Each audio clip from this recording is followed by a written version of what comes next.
Hello friends, இன்னைக்கு பாண்டிஸ்டால நல்லா நடந்துச்சு. ஷார்ட் ரிவ்யூ பார்க்கலாம். கோமதி வந்து செம்ம ஹாப்பியாக இருக்காங்க.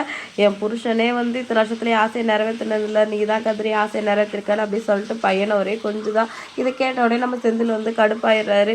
நான் அரசாங்க வேலை பார்த்தாலும் என்னை பற்றி பெருமைப்பட மாட்டீங்க, ஆனால் வந்து அவங்க சின்ன பையன் ஏதாவது ஒரு சின்னதாக ஏதாவது பண்ணிட்டா கூட உங்களுக்கு பெருமை தாங்காதுன்னு சொல்கிறாரு. உடனே மீனா கொஞ்சம் அடக்கி வாசிங்க, எப்போ பார்த்தாலும் இதே புராணம் தான் நோஸ்கட் பண்ணுறாங்க. அடுத்து நம்ம குமார் இந்த ஃபேமிலியில் மாட்டிட்டு பாடாப்படுறாரு. நான் ஏன் தான் திருந்தனே தெரியல, அந்த பக்கமும் என்ன வந்து நம்ம மாட்டுறாங்க, இந்த பக்கமும் நம்ம மாட்டுறாங்க அப்படிங்கிற மாதிரி வீட்டில் வந்தும் அவங்க அப்பா கிட்ட செம்ம அடி வாங்குறாரு.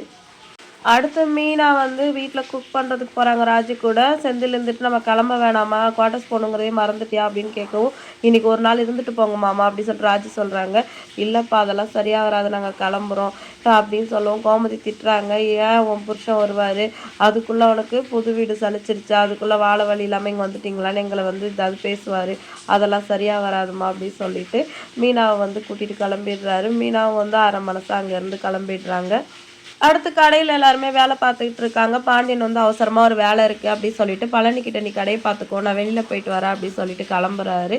இப்போ இதுதான் சாக்குன்னு சொல்லிட்டு தங்கமயிலோட அப்பா, பழனி இரு நான் கல்லால் உட்காந்துக்கிறேன், நீ போய் மற்ற வேலையை பாரு அப்படின்னு சொல்கிறாரு. அப்படியே பழனி கொஞ்சம் வந்து அப்செட் ஆகிடுறாரு. கரெக்டாக அந்த டைம் பார்த்து சரவணன் உள்ள வரவங்க இதை வந்து நோட்டீஸ் பண்ணிடுறாரு. பழனியும் சரவணன் சரி நீ கடையை பார்த்துக்கோ, நான் டெலிவரிக்கு போகிறேன் சொல்லிட்டு கிளம்பிடுறாரு. அடுத்து தங்கமயிலோட அப்பாவும் ஏதோ பெருசாக வேலையெல்லாம் செஞ்சு டயர்டான மாதிரி, அம்மா எனக்கு ஒரு மாதிரி டயர்டாக இருக்குது, நான் போய் டீ குடிச்சிட்டு வரேன் அப்படின்னு சொல்லிட்டு கிளம்பவும் இதுதான் சான்ஸ்ன்னு சொல்லிட்டு நம்ம சரவணன் தங்கமயில பிடிச்சிட்டு காட்டுறாரு. உனக்கு அறிவே கிடையாது, எத்தனை தடவை சொன்னாலும் இதே மாதிரியே பண்ணிகிட்டு இருக்கீங்க, உங்கள் அப்பா கொஞ்சம் கூட அறிவு இல்லையா அப்படின்னு சொல்லிட்டு திட்டுறாரு. அவர் என்ன பண்ணுறாரு, சம்மந்தி கடையில் மாடாக உழைக்கிறாரு அப்படின்னு சொல்லிட்டு சொல்கிறாங்க. இந்த தங்கமயில் மேலே கொஞ்சம் பாவப்பட்டால் கூட அவங்க இந்த மாதிரி தான் ஏதாவது பண்ணி அவங்க கேரக்டரே சொதப்பிக்கிறாங்க.